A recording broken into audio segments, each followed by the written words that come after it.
ពិតជាគួរឲ្យស្ដាយណាស់បងប្អូនអើយខំស្កាត់មកលេងការងាររវល់ផងអីផងដល់ពេលស្កាត់មកដល់មានឯណាកម្មវិធីបុណ្យគឺត្រូវបានបញ្ចប់ជាស្ថាពរអឺនៅវត្តនេះផងដែរគេហៅថា CEO Funek Kanonji ដែលជនជាតិជប៉ុនគឺតែងតែមកប្រារព្ធកម្មវិធីនេះជារៀងរាល់ឆ្នាំនៅដើមនៅចុងនៅពាក់កណ្ដាលខែ4ដល់ដើមខែ5ជារៀងរាល់ឆ្នាំតែទោះជាយ៉ាងណាក្ដីត្បិតតែมันបាន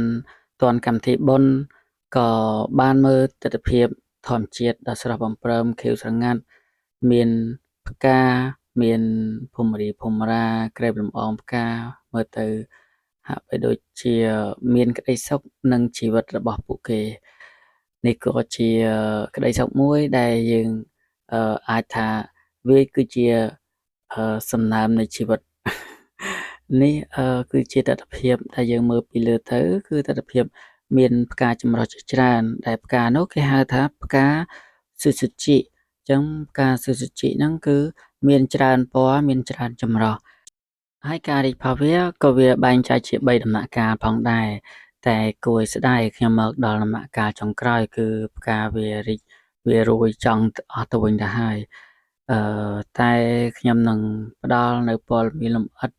នៅវីដេអូខាងក្រោយស្ដីអំពីកម្មវិធីបុណ្យនៅវត្ត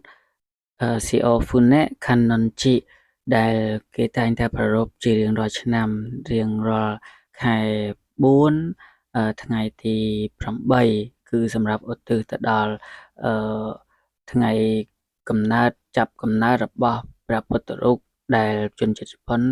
តែងតែប្រារព្ធគោរពបូជានៅទឹកដីនេះហើយនឹងបង្ហាញពីកម្មវិធីអ្វីខ្លះដែលមាននៅក្នុងទឹកដីវត្តនេះអញ្ចឹងវីដេអូបន្ទាប់ខ្ញុំនឹងប្រាប់លម្អិតហើយឥឡូវនេះយើងមើលទិដ្ឋភាពនេះទៅគឺមានតែការប៉ុណ្្នឹងឯងដែលជារដូវចុងក្រោយទៅហើយនេះគឺជារូបព្រះពុទ្ធរូបដែលជនជាតិជប៉ុនតែងតែគោរពបូជាគេហៅថាព្រះមហាគង់ស៊ីអ៊ីមអញ្ចឹងអ